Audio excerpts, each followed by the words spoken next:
کافی اس کا بھی جایا ہوا پہلا سوال ہے یہ رسول اور نبی کے الفاظ کے تعلق میں ہے.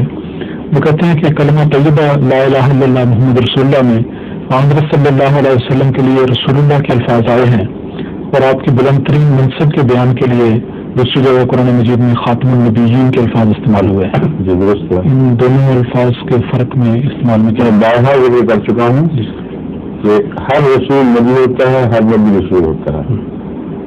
حضرت صلی اللہ علیہ وسلم کو انبیاء کے خاتمے کو ماننا پڑے گا، رسولوں کو نہیں ماننا پڑے گا. اگر ان کا دائرہ الگ ہے تو خاتم رسول تو کہیں آیا نہیں. سمجھے؟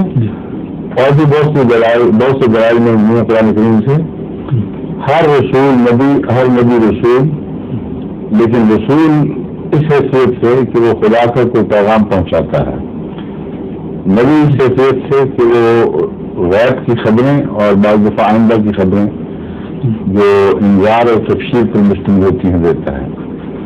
پیغام کا زیادہ تر تعلق اعمال صالحہ سے ہے یا اعمال صالحہ سے روکنے سے. اس لیے خواہ نبی شرعی ہو یا غیر شرعی، اس کو ایسی وہی ضرور نظر ہوتی ہے جس سے وہ لوگوں کو اس زمانے کی خاص بندیوں سے روکے. اس لیے یہ لوگ سمجھتے ہیں کہ رسول صرف صاحب شریعت ہوتے ہیں، یہ بھی غلط بات ہے. کیونکہ تمام غیر بکثرت غیر صاحب شریعت انبیاء کے لیے قرآن کریم سے لفظ رسول ثابت ہے. بس تلک رسولنا فضلنا بعضهم على بعض، اس میں سارے انبیاء آتے ہیں جو جن میں غیر شرعی نبی قطعیت کے ساتھ داخل فرمائے ہوئے ہیں. اس لیے دو حیثیتیں ہیں. صرف رسول جو اپنے تمام معنوں میں مکمل طور پر رسول ہے، وہ دراصل خدا کا ایلچی ہے، اور ایلچی کی حیثیت سے جو کچھ وہ پیغام دے گا اس کا ماننا فرض ہے. اور رسول فرشتوں میں سے بھی ہو سکتے ہیں اور انسانوں میں سے بھی. اور پیغام کا تعلق لازم نہیں کہ شریعت سے ہو.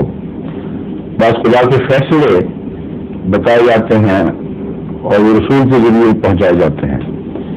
انبیاء کی طرف فرشتے رسول بن کے آتے ہیں، جیسے ابراہیم علیہ السلام کی طرف آئے اور حضرت لوط کی طرف آئے، جیسے حضرت مریم کی طرف فرشتہ رسول بن کے آیا.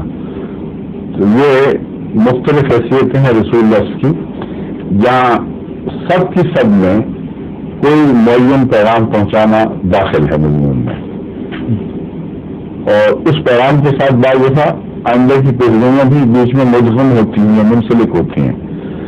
اس لیے اسے ایسا رسول ایک دوسرے پر اسے نبی بھی کہلا سکتا ہے. اتنا کلیئر کٹ مترا ہوا الگ الگ معاملہ نہیں کہ جو رسول کی حیثیت سے خدا سے پیغام سنتا ہے وہ اس وقت نہ رسول کہلائے گا، بلکہ پیغام پہنچانے کی حیثیت سے وہ رسول بھی بن جاتا ہے. اس پیغام میں اگر پیشگوئیاں ہیں تو وہ نبی بھی بن جاتا ہے. اور اس میں شریعت ہو اگر، اور واضح طور پر ایسی شریعت ہو جو پہلی شریعت کے بعد اپنی ذات میں ایک الگ وجود کے طور پر نازل ہوئی ہو، تو ایسے نبی کو رسول اور رسول صاحب کتاب رسول کہتے ہیں.